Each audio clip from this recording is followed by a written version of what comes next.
President's trophy വള്ളംകളിക്കിടെ ഒരു ജനപ്രതിനിധി തന്നെ അപമാനിച്ചു എന്ന ആരോപണവുമായി ഇന്നലെയാണ് ശ്വേതാ മേനോൻ രംഗത്തെത്തിയത്. പരാതിയിൽ താൻ ഉറച്ചു നിൽക്കുന്നതായി ശ്വേത ആവർത്തിച്ചു. കളക്ടറോട് പരാതി പറഞ്ഞിരുന്നു. പരാതി എഴുതി നൽകാതിരുന്നത് തന്റെ തെറ്റാണെന്നും ശ്വേത പറഞ്ഞു. ഞാൻ അവിടെ നടന്ന എല്ലാ കാര്യം അവരോട് ഞാൻ പറഞ്ഞു കൊടുത്തിട്ടുണ്ട്. ഞാൻ എഴുതി കൊടുത്തിട്ടില്ല, അത് എന്റെ തെറ്റാണ്. ഇപ്പൊ ആൾക്കാർ പറയുന്നു ഞാൻ അവിടെ എന്താ പ്രതികരിക്കാത്തത്. ഞാൻ പ്രതികരിക്കാത്ത പറഞ്ഞു ഞാൻ അവിടെ അവരെ റെസ്പെക്ട് കൊടുത്തിട്ട് ഇത്ര വലിയൊരു ഇവന്റിന് ഞാൻ എന്തിനാ സ്പോയിൽ ചെയ്തത്.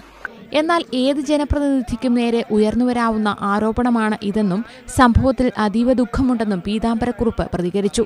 വിശ്വസനീയമായ തെളിവുകൾ ഹാജരാക്കുമെന്നും അദ്ദേഹം പറഞ്ഞു. ഞാൻ രാഷ്ട്രീയക്കാരനായി പോയതുകൊണ്ട് എന്റെ നേരെ ഏതു ശരങ്ങളും തെരഞ്ഞെടുപ്പ് അടുത്ത് വരുന്ന ഈ കാലത്ത് ആളുകൾക്ക് ഉപയോഗിക്കാം. ഞാൻ വ്യാജമായി ഈ ആരോപണത്തിന്റെ സത്യസ്ഥിതി അന്വേഷിക്കണമെന്ന് ബന്ധപ്പെട്ടവരോട് അഭ്യർത്ഥിക്കുന്നു. എന്നാൽ ശ്വേത പരാതി പറയുകയോ എഴുതി നൽകുകയോ ചെയ്തിട്ടില്ലെന്നാണ് കൊല്ലം ജില്ലാ കളക്ടർ ബി മോഹനൻ പറയുന്നത്.